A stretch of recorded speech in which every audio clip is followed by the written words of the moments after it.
Butet, aku pengen nanya, ini kan kalian sebenarnya kompak luar dalam nggak sih? Atau mungkin berpasangan sejak 2010, 2011 ada mungkin halangan kendala yang membuat ya gila ya ini apa kurang kompak nih kita ataupun harus terus biasa sampai detik ini kekompakan kalian gimana?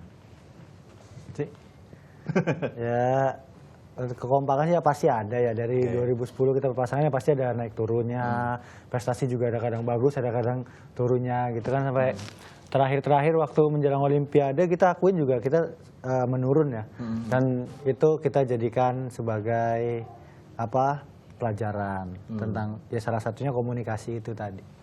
Oke. Aku pengen nanya ke si Butet, tahu nama istri dan anaknya Owi? Tahu dong. Nama lengkapnya siapa? Michelle Harmich. Michelle Harmich. Terus kalau anaknya? Danis Arsenio Ahmad. Oke. Terus kalau ulang tahun Owi sendiri? Apa ya? Juli tanggal 18. Oke. Diam-diam tahu ya. Diam-diam tahu. Pokoknya sama temen. Oh, gitu. saya. Owi tahu nggak? sama Butet bekas ulang tahun partner kapan? saya juga tuh. Sama bekas partner Yuli kan sama Yuli. Gitu. Owi tahu ulang tahun Butet kapan? Si Butet tanggal 9 Bulan, 9 tahun? September. Gitu, tahu ya. Karena di plat nomornya 9. Oh gitu. Kalian saling mengucapkan kalau misalnya Ya ulang pasti tahun lah. gitu. Pasti saya mendoakan sih semoga Cibutet juara terus ya. Karena kan partner saya kalau dia juara saya juga juara. Terus jadi orang pertama nggak kayak mungkin anak-anak gitu Enggak kan? lah. Gitu kan jam 12.01 gitu kan langsung ucapin. Enggak ya. Aku pengen tahu dong bisa deskripsikan nggak karakter Owi di mata Butet tuh mungkin 3 atau 5 hal seperti apa? Apa ya? Cuek, selengean, ya mungkin orangnya juga kerja keras. Oke. Terus apa? Ya punya motivasi juga yang kuat lah. Apalagi menjelang Olimpik ini kita lihat dia dikasih latihan apa aja dia sikat lah terus nggak pernah mengeluh karena ya kita punya satu motivasi dan satu visi dan misi sama ya untuk Olimpiade ini. Gimana kalau Owi di apa melihat Butet tuh gimana? Cibutet itu orangnya ya baik ya pasti baik. Terus apa ambisinya besar untuk meraih sesuatu. Ambisinya besar bener? Ambisinya besar. Gitu kenapa bisa gitu? Terus emosinya juga besar sama. Terus apa ya? Ya disiplin lah pasti. Disiplin pekerja keras sudah pasti. Gitu. Dan untuk ya apa ya menjaga kekompakan sekali lagi itu kan apa butuh apa ya istilahnya komunikasi yang luar biasa. Kalau di luar lapangan seperti apa? Mungkin juga sering menghabiskan waktu dengan keluarganya Owi. Owi juga sering ya di ini mungkin di luar Cipayung lah atau gimana? Atau mungkin di Rio kemarin emang selalu keep in touch terus gimana?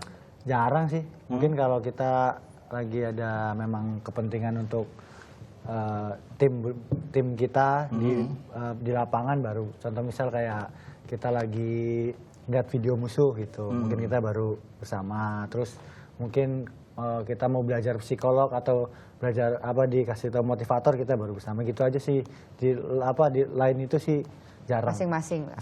Oke. Pertanyaan yang mengemuka belakangan ini adalah kepastian atau ini ya tidaknya seorang Liliana Natsir memutuskan gantung raket alias pensiun atau tidak. Kita tanyakan langsung kepada Butet, apa benar mau pensiun dalam waktu dekat? Enggak, saya kemarin kan statement waktu habis Olimpik, sebelum Olimpik juga saya udah bilang ini kayaknya Olimpiade terakhir saya. Karena kan Olimpiade 4 tahun sekali. Gitu. Jadi sementara ini Olimpiade terakhir untuk kedepannya saya belum berdiskusi lagi dengan pelatih, dengan Tontowi, dengan keluarga saya juga. Gimana dan saya harus juga meyakinkan diri saya bahwa masih punya motivasi nggak, masih punya komitmen nggak gitu untuk masih main dalam 1 atau 2 tahun lagi gitu karena ya pasti butuh atlet bulu tangkis itu butuh stamina yang prima, butuh kecepatan, kekuatan.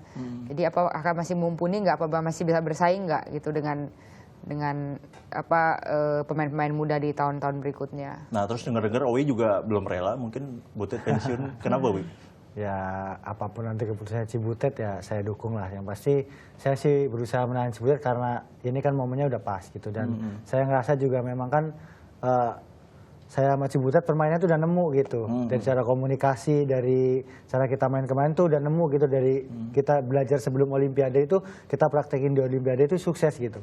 Berhasil gitu. Makanya kita saya bilang sama Cibutet sih jangan berhenti dulu karena kita udah berhasil nih komunikasi udah baik ini masa langsung berhenti kan sayang gitu. Artinya kalau kalian masih berpasangan lagi masih berpotensi dong menambah paling tidak Asian Games ya yang ya pengen lah dirasain ya.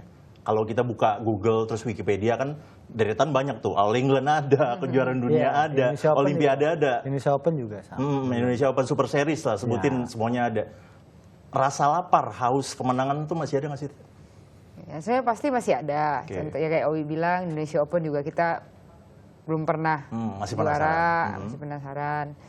Terus Asian Games, cuma ya kembali lagi saya harus introspeksi dan harus melihat gitu. Masih bisa mengaca diri sendiri, saya masih punya motivasi itu enggak? Karena kan jujur setelah Olimpiade ini saya lega dan cukup puas lah dengan raih medali emas ini, karena ini target dan cita-cita saya yang paling utama ya. Jadi ya saya harus meyakinkan itu masih sanggup nggak gitu. Itu yang setelah ini akan saya pikirkan. Berarti pekerjaan rumah buat Owi ya, terus mendorong Butet agar terus memotivasi, agar terus ayo dong pasangan lagi, main lagi. Gimana Wi? Ya mungkin salah satunya itulah. Oke. Aku pengen nanya sedikit bahwa kemarin kan peta perbulu tangkisan dunia kan dinamis ya.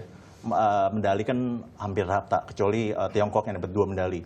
Bahkan Malaysia pun ya meloloskan 3 ke final. Menurut kamu gimana, Wi?